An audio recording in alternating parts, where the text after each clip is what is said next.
ನಮ ಸೂರ್ಯಾಯ ಚಂದ್ರಾಯ ಮಂಗಳಾಯ ಬುಧಾಯ ಚ ಗುರು ಶುಕ್ರ ಶನಿಭ್ಯಶ್ಚ ರಾಹುವೇ ಕೇತುವೇ ನಮಃ. ಭಕ್ತ ಮಹಾಶಯರಿಗೆ ಎಲ್ಲರಿಗೂ ಕೂಡ ಶ್ರೀಧರ ಭಟ್ಟಾಚಾರ್ಯ ಗುರೂಜಿಯವರು ಆಶೀರ್ವಾದ ಮಾಡ್ತಾ, ಈ ಮೇ ತಿಂಗಳು 12 ರಾಶಿಗಳ ಭವಿಷ್ಯ ಹೇಗಿದೆ, ದ್ವಾದಶ ರಾಶಿಗಳ ಭವಿಷ್ಯ ಹೇಗಿದೆ ಅನ್ನೋದ್ರ ಕಡೆ ನಾವು ಗಮನವನ್ನು ಕೊಟ್ಟಾಗ, ಮೊದಲಿಗೆ ಮೇಷರಾಶಿಯವರಿಗೆ 7.5 ಏಳರಾಟ ಶನಿ ಅಂತಕ್ಕಂಥದ್ದು ಪ್ರಾರಂಭ ಆಯಿತು. ಇಲ್ಲದೆ ಇರತಕ್ಕಂಥ ಸಮಸ್ಯೆಗಳು ಉತ್ಪತ್ತಿಯಾಗತ್ತೆ. ಜಾಗ್ರತೆ ವಹಿಸ್ತಕ್ಕಂಥ ಕೆಲಸವನ್ನ ಮಾಡಿ.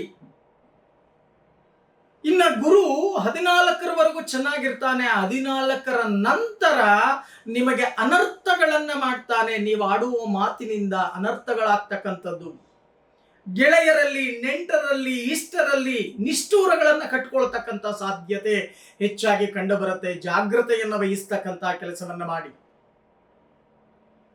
ಬಹಳಷ್ಟು ಜನ ಗ್ರಹಚಾರ ಅಂತಕ್ಕಂಥದ್ದು ಚೆನ್ನಾಗಿದ್ದಾಗ ತುಂಬಾ ಖುಷಿಯಾಗಿರ್ತೀರ. ಕಷ್ಟ ಕಾರ್ಪಣ್ಯಗಳು ಬಂದಾಗ, ಸಂಕಟ ಬಂದಾಗ ವೆಂಕಟರಮಣ ಅಂತಕ್ಕಂಥ ಒಂದು ವಿಚಾರಗಳನ್ನ ಹೆಚ್ಚಾಗಿ ಯೋಚನೆಯನ್ನ ಮಾಡ್ತೀರ. ಆದರೆ ಮೇಷರಾಶಿಯವರು ಈ ಮಾಸದಲ್ಲಿ ಮಾಡಬೇಕಾಗಿರ್ತಕ್ಕಂಥ ಒಂದು ಪರಿಹಾರ, ಸುಬ್ರಹ್ಮಣ್ಯನಿಗೆ ಕೆಂಪು ಹೂಗಳಿಂದ ಪ್ರತಿ ಮಂಗಳವಾರ ಅರ್ಚನೆಯನ್ನ ಮಾಡಿ ದೀರ್ಘದಾಂಡ ನಮಸ್ಕಾರವನ್ನ ಮಾಡತಕ್ಕಂಥ ಕೆಲಸವನ್ನ ಮಾಡಿ.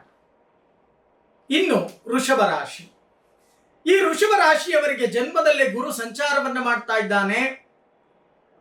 14ರ ನಂತರ ನಿಮಗೆ ಅನುಕೂಲಗಳು ಅಂತಕ್ಕಂಥದ್ದಾಗತ್ತೆ. ಧನಭಾವಕ್ಕೆ ಗುರು ಅಂತಕ್ಕಂಥವನ್ನ ಬರ್ತಾ ಇದ್ದಾನೆ. ಈಗಾಗಲೇ ಏಕಾದಶ ಸ್ಥಾನಕ್ಕೆ ಶನಿ ಅಂತಕ್ಕಂಥವನ್ನ ಬಂದಿದ್ದಾನೆ. ಶನಿ ಎಷ್ಟು ಕೆಟ್ಟ ಫಲಗಳನ್ನ ಕೊಡ್ತಾನೋ ಅಷ್ಟೇ ಒಳ್ಳೆಯ ಫಲಗಳು ಅಂತಕ್ಕಂಥದ್ದು ನಿಮಗೆ ಪ್ರಾಪ್ತಿಯಾಗತ್ತೆ. ಇನ್ನು 1 ತಿಂಗಳು ಏನಾದರೂ ಮಾಡಿ, ಹೇಗಾದರೂ ಮಾಡಿ ಬರ್ತಕ್ಕಂಥ ಕಷ್ಟಗಳನ್ನೆಲ್ಲ ಅನುಭವಿಸಿ ಧೈರ್ಯ ಕಳ್ಕೊಳ್ಳದೆ ಮುಂದೆ ಬರ್ತಕ್ಕಂಥ ಕೆಲಸವನ್ನ ಮಾಡಿ. ಇನ್ನು 1 ತಿಂಗಳಲ್ಲಿ ಬಹಳಷ್ಟು ಅನುಕೂಲಗಳು ಅಂತಕ್ಕಂಥದ್ದು ಪ್ರಾರಂಭ ಆಗತ್ತೆ.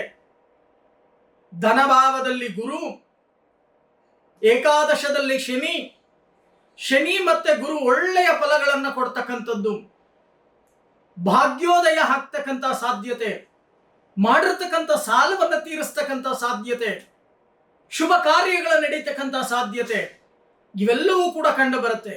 ಯಾರ್ಯಾರು ನಿಮ್ಮ ಮನೋವಾಂಚಲ್ಯಗಳನ್ನ, ಮನಸ್ಸಿನಲ್ಲಿ ಸಂಕಲ್ಪಗಳನ್ನ ಇಟ್ಕೊಂಡಿದ್ದೀರೋ ಅಂತ ಸಂಕಲ್ಪಗಳು ನೆರವೇರ್ತಕ್ಕಂಥದ್ದು ವೃಷಭ ರಾಶಿಯವರಿಗೆ ಪ್ರಾರಂಭವಾಗತ್ತೆ. ಈ ಮಾಸದಲ್ಲಿ ನೀವು ಮಾಡಬೇಕಾಗಿರ್ತಕ್ಕಂಥ ಒಂದು ಪರಿಹಾರ, ಪ್ರತಿ ಸೋಮವಾರ ಶಿವಾಲಯಕ್ಕೆ ಹೋಗಿ ದೀರ್ಘದಾಂಡ ನಮಸ್ಕಾರವನ್ನ ಮಾಡ್ತಕ್ಕಂಥ ಕೆಲಸವನ್ನ ಮಾಡಿ. ಇನ್ನು ಮಿಥುನ ರಾಶಿ, ಈ ಮಿಥುನ ರಾಶಿಯವರಿಗೆ ಈ ಮೇ ತಿಂಗಳಲ್ಲಿ ಏನೆಲ್ಲ ಆಗತ್ತೆ? ಜನ್ಮಕ್ಕೆ ಗುರು ಅಂತಕ್ಕಂಥವನು ಬರ್ತಾ ಇದ್ದಾನೆ. ದಶಮ ಸ್ಥಾನದಲ್ಲಿ ಶನಿ ಅಂತಕ್ಕಂಥವನು ಈಗಾಗಲೇ ಸಂಚಾರವನ್ನ ಮಾಡ್ತಾ ಇದ್ದಾನೆ.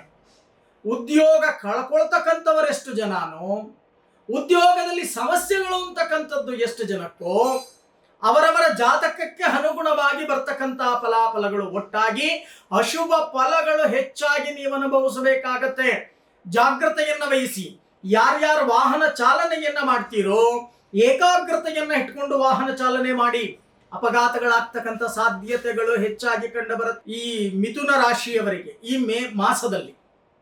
ಹಾಗಾಗಿ ಎಚ್ಚರಿಕೆಯನ್ನು ವಹಿಸ್ತಕ್ಕಂಥದ್ದನ್ನ ನೀವು ಮರೆತರೆ ಆಪತ್ತು ಕಟ್ಟಿಟ್ಟ ಬುತ್ತಿ ಅಂತ ಹೇಳುತ್ತೆ ಜ್ಯೋತಿಷ್ಯ ಶಾಸ್ತ್ರ.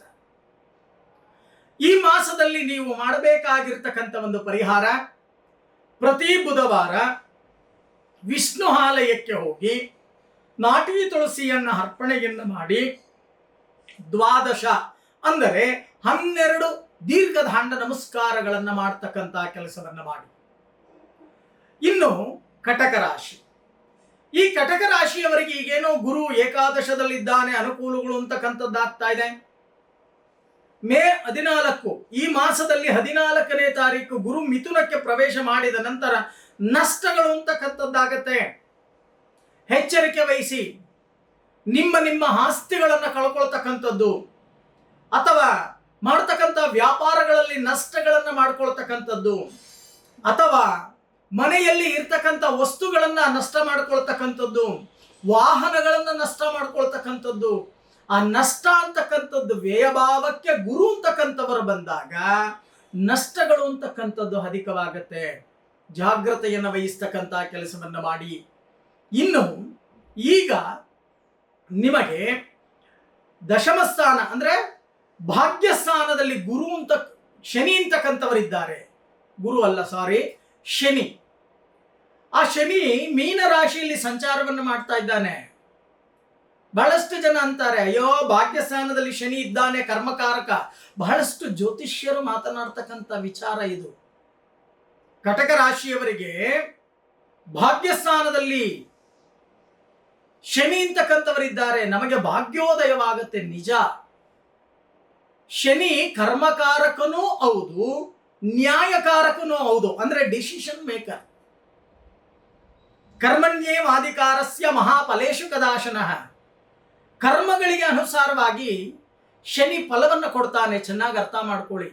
ಬಹಳಷ್ಟು ಜನ ಏನ್ ಮಾಡ್ತಾರೆ, ನನಗೆ 3ನೇ ಮನೆಗೆ ಬಂದ್ಬಿಟ್ಟ ಶನಿ, ನನಗೆ 6ನೇ ಮನೆಗೆ ಬಂದ್ಬಿಟ್ಟ ಶನಿ, ನನಗೆ ಏಕಾದಶಕ್ಕೆ ಬಂದ್ಬಿಟ್ಟ ಶನಿ, ಅನುಕೂಲಗಳು ಚೆನ್ನಾಗಾಗತ್ತೆ ಶನಿಯಿಂದ. ಖಂಡಿತವಾಗಿ ಇಲ್ಲ. ನೀವು ಮಾಡಿರ್ತಕ್ಕಂಥ ಕರ್ಮಗಳಿಗೆ ಅನುಸಾರವಾಗಿ ಫಲಾಫಲಗಳನ್ನು ಕೊಡ್ತಾನೆ ವಿನಃ ಶನಿ ಜಾತಕದ ಬಲದಿಂದ ಅಲ್ಲ. ಜಾತಕದಲ್ಲಿ ಬಲಯುಕ್ತನಾಗಿದ್ದರೂ ಸಹಿತ ನಿಮ್ಮ ಕರ್ಮಗಳು ಸರಿಯಾಗಿರ್ಬೇಕು. ಅದಕ್ಕೆ ನಾನು ಹೇಳ್ತಾ ಇದ್ದೇನೆ, ಕಟಕ ರಾಶಿಯವರ ನಷ್ಟ ಸ್ಥಾನದಲ್ಲಿ ಗುರು ಅಂತಕ್ಕಂಥವನಿದ್ದಾನೆ. ನೀವು ಯಾವುದಾದ್ರೂ ಒಂದು ಪೂಜೆಯನ್ನು ಮಾಡಬೇಕಾದಾಗ ಸಂಕಲ್ಪವನ್ನ ಮಾಡ್ತೀರಾ, ಆಚಾರ್ಯ ಮುಖೇಣ ಕರಹಿಷ್ಯ, ಹೌದೋ ಇಲ್ವೋ? ಹಾಗೆ ಆಚಾರ್ಯ ಅಂದರೆ ಗುರುಗಳು, ಮುಖೇಣ ಅಂದರೆ ಮುಖಾಂತರ, ಕರಹಿಷ್ಯ ಅಂದ್ರೆ ನಾನು ಮಾಡ್ತಾ ಇದ್ದೇನೆ. ನಮ್ಮ ಸನಾತನ ಧರ್ಮದಲ್ಲಿ ಗುರುಮುಖ. ಅದಕ್ಕೆ ಗುರುವಿನ ಪ್ರಾರ್ಥನೆಯನ್ನ ಮಾಡಿ ಪ್ರತಿ ಸೋಮವಾರ ಶಿವಾಲಯಕ್ಕೆ ಹೋಗಿ ದಕ್ಷಿಣ ಭಾಗದಲ್ಲಿ ಇರ್ತಕ್ಕಂಥ ದಕ್ಷಿಣಾಮೂರ್ತಿಯನ್ನ ಪ್ರಾರ್ಥನೆಯನ್ನ ಮಾಡ್ತಕ್ಕಂಥ ಕೆಲಸವನ್ನ ಮಾಡಿ, ಹಳದಿ ಪುಷ್ಪವನ್ನ ಅರ್ಪಣೆಯನ್ನ ಮಾಡಿ, ದೀರ್ಘದಾಂಡ ನಮಸ್ಕಾರವನ್ನ ಮಾಡಿ. ಇನ್ನು ಸಿಂಹರಾಶಿ. ಈ ಸಿಂಹರಾಶಿಯವರಿಗೆ ಈ ಮೇ ತಿಂಗಳಲ್ಲಿ ಬಹಳಷ್ಟು ಅನುಕೂಲಗಳು ಅಂತಕ್ಕಂಥದ್ದು ಪ್ರಾಪ್ತಿಯಾಗತ್ತೆ. ಯಾಕೆಂದ್ರೆ ಏಕಾದಶ ಸ್ಥಾನಕ್ಕೆ ಗುರು ಅಂತಕ್ಕಂಥವರು, ಗುರು ಲಾಭವನ್ನ ಕೊಡ್ತಾನೆ. ಆದರೆ ಜ್ಞಾಪಕ ಇರಲಿ, ಅಷ್ಟಮ ಸ್ಥಾನದಲ್ಲಿ ಶನಿ ಅಂತಕ್ಕಂಥವರಿದ್ದಾರೆ. ಸಮಸ್ಯೆಗಳ ಮೇಲೆ ಸಮಸ್ಯೆಗಳು, ಸಮಸ್ಯೆಗಳ ಮೇಲೆ ಸಮಸ್ಯೆಗಳು. ಎಲ್ಲೋ ಒಂದು ಕಡೆ ದೂರದಲ್ಲಿ ವಾಸವನ್ನ ಮಾಡಬೇಕು, ನೆಮ್ಮದಿ ಇಲ್ಲದ ಜೀವನ, ಸ್ಥಳ ಬದಲಾವಣೆಯನ್ನ ಮಾಡಿಕೊಳ್ತಕ್ಕಂಥದ್ದು, ಒಂಟಿತನ ಅಂತಕ್ಕಂಥದ್ದು ಹೆಚ್ಚಾಗಿ ಕಾಡುತ್ತೆ ಈ ಮೇ ಮಾಸದಲ್ಲಿ. ಜೊತೆಗೆ ಅವ್ಯವಸ್ಥೆಗಳು, ವ್ಯವಸ್ಥೆಗಳಲ್ಲೂ ಅವ್ಯವಸ್ಥೆಗಳನ್ನ ಹೆಚ್ಚಾಗಿ ಉಲ್ಬಣವಾಗ್ತಕ್ಕಂಥ ಸಾಧ್ಯತೆ. ಆದರೆ ಗುರು ಲಾಭವನ್ನ ಕೊಡ್ತಾನೆ. ದೊಡ್ಡದಾಗಿ ಗಡ್ಡದ ವ್ಯಾಪಾರ, ಹುಪ್ಪಿಗೆ ಬಡತನ ಅಂತ ಕನ್ನಡದಲ್ಲಿ ಹೇಗೆ ಗಾದೆ ಇದೆಯೋ ಹಾಗೆ ಬಹಳಷ್ಟು ಹಣ ನಿಮ್ಮ ಕಣ್ಣು ಮುಂದೆ ಎಲ್ಲ ಇರುತ್ತೆ, ಆದರೆ ಅನುಭವಿಸೋಕ್ಕಾಗಲ್ಲ. ಸಕಾಲಕ್ಕೆ ಆಹಾರವನ್ನು ಸ್ವೀಕರಿಸೋಕ್ಕಾಗಲ್ಲ ಈ ಮಾಸದಲ್ಲಿ. ಸಿಂಹರಾಶಿಯವರು ಆರೋಗ್ಯದ ಕಡೆ ಗಮನವನ್ನು ಹರಿಸಿ. ಯಾವಾಗ ಆಹಾರದಲ್ಲಿ ವ್ಯತ್ಯಾಸಗಳಾಗುತ್ತೋ ಆಗ ಹೆಲ್ತ್ ಅಪ್ಸೆಟ್ ಅಂತಕ್ಕಂಥದ್ದು, ಅನಾರೋಗ್ಯ ಪೀಡಿತರಾಗ್ತಕ್ಕಂಥ ಸಾಧ್ಯತೆಗಳು ಹೆಚ್ಚಾಗಿ ಕಂಡು ಬರ್ತಾ ಇದೆ. ಇದಕ್ಕೆ ನೀವು ಮಾಡಬೇಕಾಗಿರ್ತಕ್ಕಂಥ ಕೆಲಸ ಇಷ್ಟೇ. ಈ ಮಾಸದಲ್ಲಿ ಪ್ರತಿನಿತ್ಯ ಉದಯ ಸೂರ್ಯನ ನಮಸ್ಕಾರವನ್ನ ಮಾಡಿ ಪಕ್ಷಿಗಳಿಗೆ ಧಾನ್ಯ ಮತ್ತೆ ನೀರನ್ನ ಇಡ್ತಕ್ಕಂಥ ಕೆಲಸವನ್ನ ಮಾಡಿ. ಇನ್ನು ಕನ್ಯಾ ರಾಶಿ. ಈ ಕನ್ಯಾ ರಾಶಿಯವರಿಗೆ ಸಪ್ತಮ ಸ್ಥಾನದಲ್ಲಿ ಶನಿ, ದಶಮ ಸ್ಥಾನದಲ್ಲಿ ಗುರು, ಕರ್ಮಸ್ಥಾನದಲ್ಲಿ ಗುರು ಅಂತಕ್ಕಂಥವನು ಶತ್ರು ಕ್ಷೇತ್ರದಲ್ಲಿ ಇದ್ದಾನೆ. ಎಚ್ಚರಿಕೆ ವಹಿಸಿ. ನಿಮ್ಮ ಜೊತೆಯಲ್ಲಿರೋವರೇ ಕೆಲಸ ಕಾರ್ಯಗಳಲ್ಲಿ ಬಾಂಬ್ ಹಾಕ್ಬಿಡ್ತಾರೆ. ನೀವೇನು ಉದ್ಯೋಗ ಮಾಡ್ತಾ ಇದ್ದೀರೋ ಕನ್ಯಾ ರಾಶಿಯವರು, ಉದ್ಯೋಗದಲ್ಲಿ ಮೇಲಾಧಿಕಾರಿಗಳು ಅಥವಾ ಸೇವಕರಿಂದ ನಾನಾ ರೀತಿಯ ಸಮಸ್ಯೆಗಳು, ಷಡ್ಯಂತ್ರಗಳು ರೂಪಿತವಾಗತ್ತೆ. ಇದನ್ನ ಎಚ್ಚರಿಕೆಯಿಂದ ಗಮನಿಸ್ತಕ್ಕಂಥದ್ದು. ಬುದ್ಧಿವಂತಿಕೆಯಿಂದ ಇದನ್ನ ನಿರ್ವಹಣೆಯನ್ನ ಮಾಡ್ತಕ್ಕಂಥ ಕೆಲಸವನ್ನ ಮಾಡಿ. ಇಲ್ಲ ಅಂದ್ರೆ ಸಿಕ್ಕಾಕೊಂಡು ಅಧ್ವಾನ ಹಾಕ್ತಕ್ಕಂಥ ಸಾಧ್ಯತೆಗಳು ಹೆಚ್ಚಾಗಿ ಕಂಡು ಬರ್ತಾ ಇದೆ. ಒಂದು ಕಡೆ ಸಪ್ತಮ ಸ್ಥಾನದಲ್ಲಿ ಶನಿ, ಅವನೇನ್ ಮಾಡ್ತಾನೆ, ಕಾಟ ಕೊಡ್ತಾನೆ. ಏಳರಾಟ ಶನಿ, ಕೇಳಿದ್ದೀರಾ ನೀವು? ಏಳರಾಟ ಶನಿ. ಜೊತೆಗೆ ಕರ್ಮಸ್ಥಾನದಲ್ಲಿ ಶತ್ರು ಕ್ಷೇತ್ರದಲ್ಲಿ ಗುರು, ಬುಧನ ಕ್ಷೇತ್ರದಲ್ಲಿ. ಇಷ್ಟೆಲ್ಲ ಸಮಸ್ಯೆಗಳನ್ನ ನೀವು ಅನುಭವಿಸಬೇಕಾಗತ್ತೆ. ಈ ಮಾಸದಲ್ಲಿ ನೀವು ಪ್ರತಿನಿತ್ಯ ಮಾಡಬೇಕಾಗಿರ್ತಕ್ಕಂಥ ಪರಿಹಾರವನ್ನು ನಾವು ನೋಡಿದಾಗ, ಪ್ರತಿನಿತ್ಯ ದಕ್ಷಿಣಾಭಿಮುಖವಾಗಿರ್ತಕ್ಕಂಥ ಆಂಜನೇಯನಿಗೆ ನಾಟಿ ತುಳಸಿಯನ್ನ ಹೃದಯ ಭಾಗಕ್ಕೆ ಅರ್ಪಣೆಯನ್ನ ಮಾಡಿ ದೀರ್ಘದಾಂಡ ನಮಸ್ಕಾರವನ್ನ ಮಾಡ್ತಕ್ಕಂಥ ಕೆಲಸವನ್ನ ಮಾಡಿ. ಇನ್ನು ತುಲಾರಾಶಿ, ತುಲಾರಾಶಿಯವರಿಗೆ ಬಹಳಷ್ಟು ಅನುಕೂಲಗಳು ಬರುತ್ತೆ ಅಂತ ಎಲ್ಲಾ ಜ್ಯೋತಿಷ್ಯರು ಹೇಳ್ತಾ ಇದ್ದಾರೆ. ಯಾಕೆ ಅಂತಂದ್ರೆ ಭಾಗ್ಯಸ್ಥಾನದಲ್ಲಿ ಗುರು, 6ನೇ ಮನೆಯಲ್ಲಿ ಶನಿ. 6ನೇ ಮನೆಯಲ್ಲಿ ಶನಿ ಐಶ್ವರ್ಯವನ್ನು ಕೊಡ್ತಾನೆ. ಇನ್ನು ಭಾಗ್ಯಸ್ಥಾನದಲ್ಲಿ ಗುರು ಮಿಥುನಕ್ಕೆ ಬರ್ತಾನೆ. ಮಿಥುನಕ್ಕೆ ಅಧಿಪತಿ ಬುಧ, ನಿಮ್ಮ ರಾಶ್ಯಾಧಿಪತಿ ಶುಕ್ರ. ಬುಧ ಶುಕ್ರರಿಬ್ಬರೂ ಕೂಡ ಪರಸ್ಪರ ಮಿತ್ರ ಗ್ರಹಗಳು. ಹಾಗಾಗಿ ಭಾಗ್ಯೋದಯ ಆಗತ್ತೆ ನಿಜ. ಆದರೆ ನಿಮ್ಮ ಜಾತಕವನ್ನ ನೋಡ್ಕೊಳ್ಳಿ. ಗುರುವಿನ ಬಲ ಎಷ್ಟರ ಮಟ್ಟಿಗೆ ನಿಮ್ಮ ಜಾತಕದಲ್ಲಿದೆ, ಶನಿಯ ಬಲ ಎಷ್ಟರ ಮಟ್ಟಿಗಿದೆ. ಎಲ್ಲ ಸೆಲ್ಫ್ ಮೀಡಿಯಾದಲ್ಲಿ ನೋಡ್ತಕ್ಕಂಥದ್ದು ಏನು ಅಂದ್ರೆ ತುಲಾರಾಶಿಯವರು ಕೋಟ್ಯಾಧಿಪತಿಗಳಾಗ್ಬಿಡ್ತಾರೆ. ಇಷ್ಟಕಾಮ್ಯಾರ್ಥಗಳೆಲ್ಲವೂ ಕೂಡ ಫಲಸಿದ್ಧಿಯಾಗತ್ತೆ ನಿಜ, ಇಲ್ಲ ಅಂತ ನಾನು ಹೇಳ್ತಾ ಇಲ್ಲ. ಆದರೆ ನಿಮ್ಮ ಜಾತಕದಲ್ಲಿ ಗುರು ಮತ್ತೆ ಶನಿಯ ಬಲ ಎಷ್ಟರ ಮಟ್ಟಿಗಿದೆ ಅಷ್ಟೇ ನಿಮಗೆ ಫಲಗಳನ್ನ ಅಂತಕ್ಕಂಥದ್ದು ಬರೋದು. ಅದಕ್ಕೆ ಜಾತಕ ವಿಮರ್ಶೆಯನ್ನ ಮಾಡ್ಕೊಳ್ಳಿ. ಗುರು ಉಚ್ಚದಲ್ಲಿದ್ದಾರೋ ನೀಚದಲ್ಲಿದ್ದಾರೋ, ಶನಿ ಉಚ್ಚದಲ್ಲಿದ್ದಾರೋ ನೀಚದಲ್ಲಿದ್ದಾರೋ ಅದನ್ನು ಒಮ್ಮೆ ನೋಡ್ಕೊಳ್ತಕ್ಕಂಥ ಕೆಲಸವನ್ನ ಮಾಡಿ. ಈ ತುಲಾರಾಶಿಯವರಿಗೆ ಅನುಕೂಲಗಳು ಅಂತಕ್ಕಂಥದ್ದು ಹೆಚ್ಚಾಗಿ ಬರುತ್ತೆ ಅಂತದ್ದು ಮೇ ಮಾಸದಲ್ಲಿ.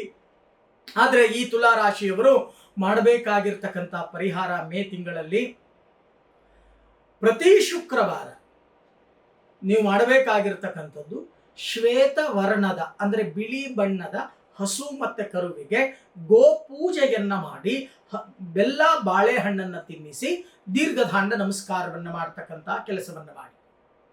ಇನ್ನು ವೃಶ್ಚಿಕ ರಾಶಿ, ಈ ವೃಶ್ಚಿಕ ರಾಶಿಯವರಿಗೆ ಪಾಪ ಪಂಚಮ ಶನಿ ಕಾಟ ಮೀನ ರಾಶಿಯಲ್ಲಿ ಸಂಚಾರವನ್ನ ಮಾಡ್ತಾ ಇದ್ದಾರೆ ಶನಿ. ಇನ್ನ ಗುರುವಿನ ಬಲ ಅಂತಕ್ಕಂಥದ್ದಿಲ್ಲ. ಅಷ್ಟಮ ಸ್ಥಾನದಲ್ಲಿ ಗುರು, ಕಷ್ಟಗಳು ಎಲ್ಲ ಇರುತ್ತೆ. ಆದರೆ ಜ್ವರ ಬಂದಂತ ಜೀವನವನ್ನ ನೀವು ಮಾಡಬೇಕಾಗತ್ತೆ. ಈ ಮೇ ಮಾಸದಲ್ಲಿ ಜ್ವರ ಬಂದವನಿಗೆ ಏನಾಗತ್ತೆ, ಮೃಷ್ಟಾನ್ನ ಮುಂದೆ ಇಟ್ಟರೂ ಕೂಡ ಅದು ವಿಷವಾಗಿ ಪರಿವರ್ತನೆ ಆಗತ್ತೆ. ಅದಕ್ಕೆ ಹೇಳೋದು ಎಲ್ಲವೂ ಕೂಡ ಭಗವಂತ ಕೊಟ್ಟಿರ್ತಾನೆ. ಆರೋಗ್ಯದ ಕಡೆ ಗಮನವನ್ನ ಹರಿಸ್ತಕ್ಕಂಥ ಕೆಲಸವನ್ನ ಮಾಡಿ. ಅದರಲ್ಲೂ 50 ವರ್ಷದ ಮೇಲಾಗಿರ್ತಕ್ಕಂಥವರಿಗೆ ನರಗಳ ದೌರ್ಬಲ್ಯ, ಶೀತ ಸಂಬಂಧವಾದ ರೋಗಗಳು, ಉಸಿರಾಟದ ತೊಂದರೆಗಳು ಇವೆಲ್ಲವೂ ಕೂಡ ಪ್ರಾಪ್ತಿಯಾಗ್ತಕ್ಕಂಥದ್ದು ಕಂಡು ಬರುತ್ತೆ. ಎಚ್ಚರಿಕೆ ವಹಿಸ್ತಕ್ಕಂಥ ಕೆಲಸವನ್ನ ಮಾಡಿ. ಆರೋಗ್ಯವೇ ಭಾಗ್ಯ. ದುಡ್ಡಿಲ್ಲ ಅಂದ್ರೆ ಬದುಕಬಹುದು, ಆದ್ರೆ ಆರೋಗ್ಯ ಇಲ್ಲ ಅಂದ್ರೆ ಮನುಷ್ಯನ ಜೀವನವೇ ಬೇಡ ಅನ್ಸುತ್ತೆ, ಹೌದಲ್ವಾ? ಹಾಗೆ ಆರೋಗ್ಯದ ಕಡೆ ಏನಪ್ಪ ಮಾಡ್ಬೇಕು ನೀವು? ಆರೋಗ್ಯದ ಕಡೆ ಗಮನವನ್ನು ಹರಿಸ್ತಕ್ಕಂಥ ಕೆಲಸಕ್ಕೆ ಸಹಕಾರಿಯಾಗ್ತಕ್ಕಂಥದ್ದೇನು? ಸಕಾಲಕ್ಕೆ ಆಹಾರವನ್ನು ಸ್ವೀಕರಿಸ್ತಕ್ಕಂಥದ್ದು, ಸಕಾಲಕ್ಕೆ ನಿದ್ರೆಯನ್ನ ಮಾಡ್ತಕ್ಕಂಥದ್ದು. ಅದರಲ್ಲೂ 50 ವರ್ಷದ ಮೇಲಾಗಿರ್ತಕ್ಕಂಥವರು ತುಂಬ ಬಾಡಿಗೆ ಎಫೆಕ್ಟ್ ಅನ್ನ ಹಾಕೋಕ್ ಹೋಗಬೇಡಿ. ಆದಷ್ಟು ಶಾಂತ ರೀತಿಯಿಂದ ಈ ಮಾಸವನ್ನ ತಳ್ತಕ್ಕಂಥ ಕೆಲಸವನ್ನ ಮಾಡಿ. ಈ ಮಾಸದಲ್ಲಿ ನೀವು ಮಾಡಬೇಕಾಗಿರ್ತಕ್ಕಂಥ ಒಂದು ಪರಿಹಾರ, ಸುಬ್ರಹ್ಮಣ್ಯನಿಗೆ ಭಸ್ಮಾರ್ಚನೆಯನ್ನ ಮಾಡ್ತಕ್ಕಂಥದ್ದು. ಪ್ರತಿನಿತ್ಯ ದೀರ್ಘದಾಂಡ ನಮಸ್ಕಾರವನ್ನ ಮಾಡಿ ಆ ಭಸ್ಮಾರ್ಚನೆ ಮಾಡಿರ್ತಕ್ಕಂಥ ಒಂದು ಹಗುಳನ್ನ, ಭಸ್ಮವನ್ನ ನಿಮ್ಮ ಶರೀರ ಪ್ರಾಶನ ಮಾಡಿಕೊಳ್ತಕ್ಕಂಥ ಕೆಲಸವನ್ನ ಮಾಡಿ, ಅರೋಹರ ಅಂತ ಹೇಳಿ ಪ್ರಾರ್ಥನೆಯನ್ನ ಮಾಡ್ತಕ್ಕಂಥ ಕೆಲಸವನ್ನ ಮಾಡಿ. ಆಗ ಸ್ವಲ್ಪ ಆರೋಗ್ಯ ಭಾಗ್ಯ ಅಂತಕ್ಕಂಥದ್ದು ಕಂಟ್ರೋಲಲ್ಲಿ ಬರ್ತಕ್ಕಂಥ ಸಾಧ್ಯತೆಗಳು ಹೆಚ್ಚಾಗಿ ಕಂಡುಬರುತ್ತೆ. ಇನ್ನು ಧನುಸ್ಸು ರಾಶಿ, ಧನುಸ್ಸು ರಾಶಿಯವರಿಗೆ ಏನಪ್ಪ, ಧನುಸ್ಸು ರಾಶಿಗೆ ಅಧಿಪತಿ ಗುರು. ಗುರು ಇನ್ನೇನು ಸಪ್ತಮ ಸ್ಥಾನಕ್ಕೆ ಬರ್ತಾ ಇದ್ದಾನೆ. ಜಯ ಅಂತಕ್ಕಂಥದ್ದು, ವಿಕ್ಟರಿ ಅಂತಕ್ಕಂಥದ್ದು, ಯಾವ ಕೆಲಸಕ್ಕೆ ಕೈ ಹಾಕಿದ್ರೂ ಕೂಡ ಜಯ ಅಂತಕ್ಕಂಥದ್ದು ಪ್ರಾಪ್ತಿಯಾಗತ್ತೆ. ಯಾಕೆ ಅಂತಂದ್ರೆ ರಾಶ್ಯಾಧಿಪತಿಯಾಗಿರ್ತಕ್ಕಂಥ ಗುರು ಸಪ್ತಮ ಸ್ಥಾನಕ್ಕೆ ಬರ್ತಾ ಇದ್ದಾನೆ. ಸುಖ ಸ್ಥಾನದಲ್ಲಿ ಶನಿ, ಧನುರ್ ಮೀನ ಗುರು ಅಧಿಪತಿ, ಮೀನ ರಾಶಿಯಲ್ಲಿ ಶನಿ ಇದ್ದಾನೆ, ಮಿಥುನ ರಾಶಿಗೆ ಗುರು ಬರ್ತಾ ಇದ್ದಾನೆ. ಇನ್ನೇನು ಮೇ 14ರಿಂದ ಬಹಳಷ್ಟು ಅನುಕೂಲಗಳನ್ನು ಪಡೀತಕ್ಕಂಥ ಸಾಧ್ಯತೆ. ಆದರೆ ಎಚ್ಚರಿಕೆ ವಹಿಸಿ. ನಿಮಗೂ ಕೂಡ ಹೇಳ್ತಕ್ಕಂಥದ್ದಿಷ್ಟೇ, ಸುಖವನ್ನ ಅಧಿಕವಾಗಿ ಪಡೆದಾಗ ಶರೀರದ ಹತೋಟಿಯನ್ನು ಕಳ್ಕೊಳ್ತಕ್ಕಂಥ ಸಾಧ್ಯತೆ, ಆರೋಗ್ಯದಲ್ಲಿ ವ್ಯತ್ಯಾಸಗಳಾಗ್ತಕ್ಕಂಥ ಸಾಧ್ಯತೆ. ಸುಮ್ಮನೆ ಭಗವಂತ ದುಡ್ಡು ಕೊಟ್ಟಿದ್ದಾನೆ ಅಂತ ಹೇಳಿ ಎಲ್ಲೋ ಸುತ್ತೋದು, ಸುಮ್ಮನೆ ಖರ್ಚು ಮಾಡೋದು, ಇಲ್ಲ ಒಂದಷ್ಟು ಕೋಟ್ಯಾಂತರ ರೂಪಾಯಿ ಕಲಿಯುಗದ ದೈನ್ಯ ತಿರುಪೆ ಅಂದ್ರೆ ಸಾಲ, ಎಲ್ಲಿ ಯಾರ್ಯಾರು ಸಾಲ ಕೊಡ್ತಾರೋ ತಗೊಳ್ತಕ್ಕಂಥದ್ದು, ಅದನ್ನು ಮಾಡ್ತೀನಿ ಅನ್ನೋದು, ಇದನ್ನು ಮಾಡ್ತೀನಿ ಅಂತಕ್ಕಂಥದ್ದು. ಖಂಡಿತವಾಗಿ ಆ ಕೆಲಸ ಮಾಡ್ಕೊಳ್ಳಿಕ್ಕೆ ಹೋಗಬೇಡಿ. ಸಾಲವನ್ನು ಹೆಚ್ಚಾಗಿ ಮಾಡುವ ಪರಿಸ್ಥಿತಿ ಈ ಮಾಸದಲ್ಲಿ ಕಂಡು ಬರ್ತಾ ಇದೆ. ಲಾಭದಾಯಕ ಅಂತಕ್ಕಂಥದ್ದನ್ನ ಮನಸ್ಸಲ್ಲಿ ನಿರ್ಣಯವನ್ನ ಮಾಡ್ಕೊಂಡ್ಬಿಡ್ತೀರಾ. ಅಯ್ಯೋ ಇನ್ನೊಂದು ಬರುತ್ತಲ್ಲ, ಇನ್ನೊಂದು ಸಾಲ ತೀರಿಸಿದ್ರೆ ಆಯ್ತಾ ಬಿಡು ಅನ್ನೋ ಧೈರ್ಯ, ಮಂಡು ಧೈರ್ಯವನ್ನ ಪಡ್ತೀರ. ಆ ಮಂಡ ಧೈರ್ಯವನ್ನು ಪಡ್ಲಿಕ್ಕೆ ಹೋಗಬೇಡಿ. ಹಾಸಿಗೆ ಇದ್ದಷ್ಟು ಕಾಲು ಚಾಚಿ ಜೀವನವನ್ನು ಮಾಡ್ತಕ್ಕಂಥ ಕೆಲಸವನ್ನು ಮಾಡಿ. ಮುಂದಿನ ದಿನಗಳಲ್ಲಿ ಸುಖಮಯವಾದ ಜೀವನ ಅಂತಕ್ಕಂಥದ್ದು ನಿಮಗೆ ಪ್ರಾಪ್ತಿಯಾಗತ್ತೆ. ಈ ಮಾಸದಲ್ಲಿ ನೀವು ಮಾಡಬೇಕಾಗಿರ್ತಕ್ಕಂಥ ಒಂದು ಪರಿಹಾರ, ಪ್ರತಿನಿತ್ಯ ಗುರುವಿನ ಸ್ತೋತ್ರ, ಗುರು ಬ್ರಹ್ಮ ಗುರು ವಿಷ್ಣು ಗುರುದೇವೋ ಮಹೇಶ್ವರ ಗುರು ಸಾಕ್ಷಾತ್ ಪರಬ್ರಹ್ಮ ತಸ್ಮೈ ಶ್ರೀ ಗುರವೇ ನಮಃ. ಪ್ರತಿನಿತ್ಯ ಈ ಮಂತ್ರವನ್ನು ಪಾರಾಯಣವನ್ನು ಮಾಡಿಕೊಳ್ತಕ್ಕಂಥದ್ದು. ಜೊತೆಗೆ ಗುರು ಸಮಾನರಾಗಿರ್ತಕ್ಕಂಥವರಿಗೆ ಗುರುವಾರ ನಮಸ್ಕಾರವನ್ನು ಮಾಡಿ ಆಶೀರ್ವಾದವನ್ನು ಪಡಿತಕ್ಕಂಥ ಕೆಲಸವನ್ನು ಮಾಡಿ. ಇನ್ನು ಮಕರ ರಾಶಿ, ಈ ಮಕರ ರಾಶಿಯವರಿಗೆ ಈ ಮಾಸದಲ್ಲಿ, ಮೇ ಮಾಸದಲ್ಲಿ ನೀವು ಯಾರನ್ನ ನಂಬಿರ್ತೀರೋ ಆ ನಂಬಿರ್ತಕ್ಕಂಥವರೇ ನಿಮಗೆ ಮೋಸವನ್ನ ಮಾಡ್ತಾರೆ. ಮಿತ್ರ ದ್ರೋಹ ಅಂತ ಕರಿತೇವೆ. ಮಿತ್ರ ದ್ರೋಹಕ್ಕೆ ಬಲಿಯಾಗ್ತಕ್ಕಂಥ ಸಾಧ್ಯತೆ ಹೆಚ್ಚಾಗಿ ಕಂಡು ಬರ್ತಾ ಇದೆ. ಜಾಗ್ರತೆಯನ್ನು ವಹಿಸ್ತಕ್ಕಂಥ ಕೆಲಸವನ್ನು ಮಾಡಿ. ಅಪರಾಧಗಳು ಮಾಡ್ತಕ್ಕಂಥ ಸಾಧ್ಯತೆ, ಎಲ್ಲೋ ಒಂದು ಕಡೆ ದಂಡವನ್ನು ಕಟ್ತಕ್ಕಂಥ ಸಾಧ್ಯತೆ. ಎಚ್ಚರಿಕೆಯಿಂದ ತಿಂಗಳನ್ನು ಕಳೀತಕ್ಕಂಥ ಕೆಲಸವನ್ನು ಮಾಡಿ. ಇಲ್ಲ ಅಂದರೆ ಬಹಳಷ್ಟು ಕೇಸಸ್ಗಳನ್ನು ಮೇಲಾಕೋಬೇಕಾಗತ್ತೆ, ಅಪರಾಧಗಳನ್ನು ಮೇಲಾಕೋಬೇಕಾಗತ್ತೆ. ಜಾಗ್ರತೆಯನ್ನು ವಹಿಸ್ತಕ್ಕಂಥ ಕೆಲಸವನ್ನು ಮಾಡಿ. ಈ ಮಾಸದಲ್ಲಿ ನೀವು ಮಾಡಬೇಕಾಗಿರ್ತಕ್ಕಂಥ ಒಂದು ಪರಿಹಾರ, ಕಪ್ಪು ಶ್ವಾನಕ್ಕೆ ಪ್ರತಿನಿತ್ಯ ಊಟವನ್ನು ಹಾಕ್ತಕ್ಕಂಥ ಕೆಲಸವನ್ನು ಮಾಡಿ. ಇನ್ನು ಕುಂಭರಾಶಿ, ಕುಂಭರಾಶಿಯವರಿಗಾಗಲೇ ಸಾಲದಿಂದ ತತ್ತರಿಸ್ಬಿಟ್ಟಿದ್ದೀರಾ. ಏನು ಮಾಡಬೇಕು ಅಂತಕ್ಕಂಥದ್ದು ಅರ್ಥ ಆಗ್ತಾ ಇಲ್ಲ. ಗುರುಗಳೇ ಏನು ಮಾಡಿದ್ರು ಕೂಡ 6 ಕೇಳಲಿಲ್ಲ, 3 ಕೇಳಿಲಿಲ್ಲ, ಊಟ ತಿಂಡಿಗೆ ನೆಮ್ಮದಿಗೆ ನಿದ್ದೆ ಇಲ್ಲ, ಕಮ್ಮಿ ಇಲ್ಲ, ಆದರೆ ಸಾಲ ತೀರ್ಸೋಕೆ ಆಗ್ತಾ ಇಲ್ಲ. ಸಾಲಗಿರು ಬಂದು ಕುತ್ತಿಗೆ ಮೇಲೆ ಕೂತ್ಕೊಂಡಿದ್ದಾರೆ. ಏನು ಮಾಡಬೇಕು ಅನ್ನೋದು ಅರ್ಥ ಆಗ್ತಾ ಇಲ್ಲ ಅಂತ ಯೋಚನೆ ಮಾಡ್ತಾ ಇದ್ದೀರಾ, ಹೌದಲ್ವಾ? ಯೋಚನೆ ಮಾಡಬೇಡಿ. ಸದ್ಯದಲ್ಲೇ ಮುಕ್ತಿ ಅಂತಕ್ಕಂಥದ್ದು ಸಿಗತ್ತೆ. ಪ್ರತಿನಿತ್ಯ ಶ್ರೀಚಕ್ರ ಆರಾಧನೆಯನ್ನು ಮಾಡಿಕೊಳ್ಳಿ. ಮನೆಯಲ್ಲಿ ಶ್ರೀಚಕ್ರ ಸ್ಥಾಪನೆ ಮಾಡಿ, ಪ್ರತಿನಿತ್ಯ ಆರಾಧನೆಯನ್ನು ಮಾಡಿ. ಅನುಕೂಲಗಳು ಅಂತಕ್ಕಂಥದ್ದು ಪ್ರಾಪ್ತಿಯಾಗತ್ತೆ. ಈ ಮಾಸದಲ್ಲಿ ನೀವು ಮಾಡಬೇಕಾಗಿರ್ತಕ್ಕಂಥ ಒಂದು ಪರಿಹಾರ, ಪ್ರತಿನಿತ್ಯ ಹನುಮಾನ್ ಚಾಲೀಸ ಪಾರಾಯಣವನ್ನು ಮಾಡ್ತಕ್ಕಂಥ ಕೆಲಸವನ್ನು ಮಾಡಿಕೊಳ್ಳಿ. ಇನ್ನು ಮೀನರಾಶಿ, ಈ ಮೀನರಾಶಿಯವರಿಗೆ ಈ ಮೇ ಮಾಸದಲ್ಲಿ ಹೇಗಿರುತ್ತೆ? ಜನ್ಮದಲ್ಲಿ ಶನಿ, ಯಾವತ್ತೂ ಕಷ್ಟಗಳನ್ನೇ ನೋಡಿದವರಲ್ಲ ನೀವು, ಅಂತ ಕಷ್ಟ ಕಾರ್ಪಣ್ಯಗಳನ್ನು ಅನುಭವಿಸಬೇಕಾಗತ್ತೆ. ಯಾಕಪ್ಪ ಈ ಕಷ್ಟ? ಇನ್ನು ಶನಿ ಜನ್ಮಕ್ಕೆ ಬಂದಿದ್ದಾನೆ, ಇನ್ನು 2.5 ವರ್ಷ ಇರ್ತಾನೆ. ಆದರೂ ಈಗಲೇ ಈ ಕಷ್ಟಗಳು, ಬಹಳಷ್ಟು ಅನಾನುಕೂಲಗಳಾಗ್ತಾ ಇದೆಯಲ್ಲ, ಮುಂದೆ ಏನಪ್ಪಾ ಅನ್ನೋ ಆತಂಕ, ಭೀತಿ ನಿಮ್ಮನ್ನು ಆವರಿಸ್ಕೊಳ್ತಕ್ಕಂಥ ಮಾಸವಾಗುತ್ತೆ. ಜೊತೆಯಲ್ಲಿರೋರು, ಅಕ್ಕಪಕ್ಕದವರ ಜೊತೆಯಲ್ಲಿ, ನೆಂಟರ ಇಷ್ಟರ ಜೊತೆಯಲ್ಲಿ ಕಲಹಗಳನ್ನು ಮಾಡಿಕೊಳ್ತಕ್ಕಂಥ ಸಾಧ್ಯತೆಯನ್ನು ಮಾಡ್ಕೊಂಡ್ಬಿಡ್ತೀರಾ. ಬುದ್ಧಿಶಕ್ತಿ ಅಂತಕ್ಕಂಥದ್ದು ಕಮ್ಮಿ ಆಗುತ್ತೆ. ಸಕಾಲಕ್ಕೆ ಬುದ್ಧಿ ಅಂತಕ್ಕಂಥದ್ದು ಕೆಲಸ ಮಾಡಲ್ಲ. ಮಾನಹಾನಿ ಆಗ್ತಕ್ಕಂಥ ಸಾಧ್ಯತೆಗಳಿದೆ. ಎಚ್ಚರಿಕೆಯನ್ನು ವಹಿಸಿ. ಈ ಮಾಸದಲ್ಲಿ ನೀವು ಮಾಡಬೇಕಾಗಿರ್ತಕ್ಕಂಥ ಒಂದು ಪರಿಹಾರ, ಓಂ ಶ್ರೀ ರಾಘವೇಂದ್ರಾಯ ನಮಃ ಈ ಮಂತ್ರವನ್ನ